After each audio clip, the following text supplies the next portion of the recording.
Hi, Raghav here. Today I want to touch upon a very important topic, and this is one frustration that we have all felt at one point of our careers or the other, and that is the frustration with HR. If you open LinkedIn, for example, every week there's another viral post about how HR is broken. And I get it. People are genuinely frustrated. We have all had experiences across the entire spectrum of HR.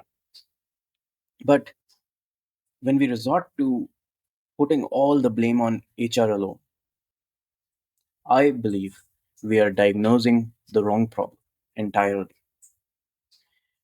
Because here's the deal: HR departments are like mirrors, they reflect organizational values back at you. If HR feels like an enemy, look at what the leadership of the company actually rewards and measures. For example, a CEO may demand that the HR first focus on protecting the company from any liabilities.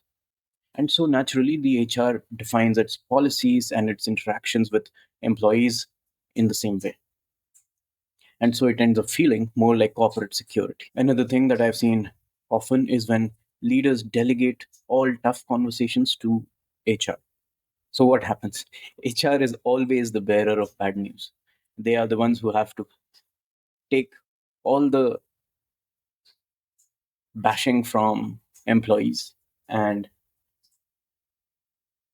while the leaders themselves hide behind the HR. Here's what happens with HR and leadership. So, if the leaders are risk obsessed, they create a risk obsessed HR. If they are cost focused executives, then the HR says no to everything.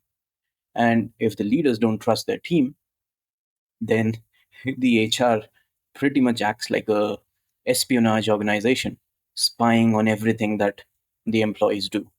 Those click trackers and mouse trackers. We are all aware of that. So it is the system in which HR operates that actually shapes their behavior. It is the leadership of the company that actually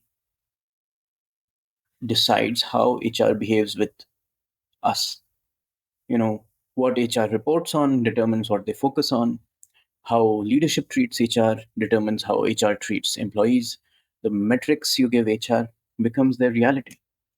And here's the thing: when leaders take ownership to handle their own difficult conversations, when they give HR permission to focus on development and not just protection from employees, and when they align the stated values with the actual decisions that leaders take, then HR starts to change. Let me share with you an example of this in practice.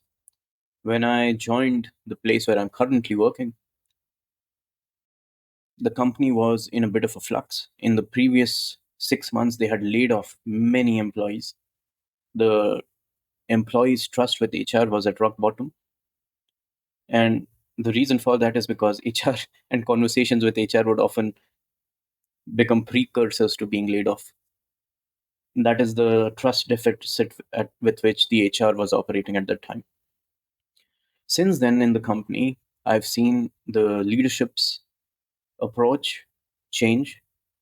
Um, the tough times that led to layoffs ended, and the entire focus shifted from, how do we make this employee the most cost effective, to how do we make this team member, how do we make this employee succeed, how can we empower this person to rise up and take on greater responsibilities. And what this shift did from the leadership is that it freed up the HR,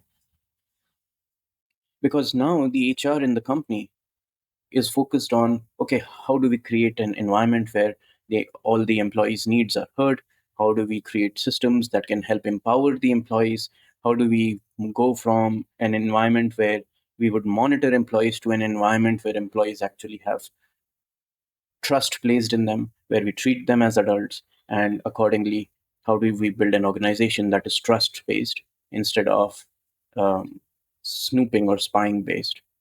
So those are changes that can happen when leadership actually decides to change course. And those changes don't take long, actually.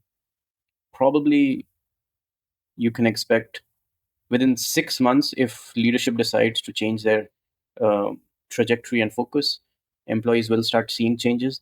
And within 12 to 18 months, you will be faced with a completely different organization, one where the HR is valued, one where employees are not scared of HR, one where HR actually acts like a multiplier of the employees' capacities and talents.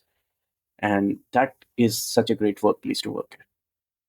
So here's the thing: you can't outsource culture creation to HR. Fix the leadership, and the HR naturally becomes what you want it to be. So next time you're frustrated with HR, actually ask the question: is this an HR problem or is this a leadership problem?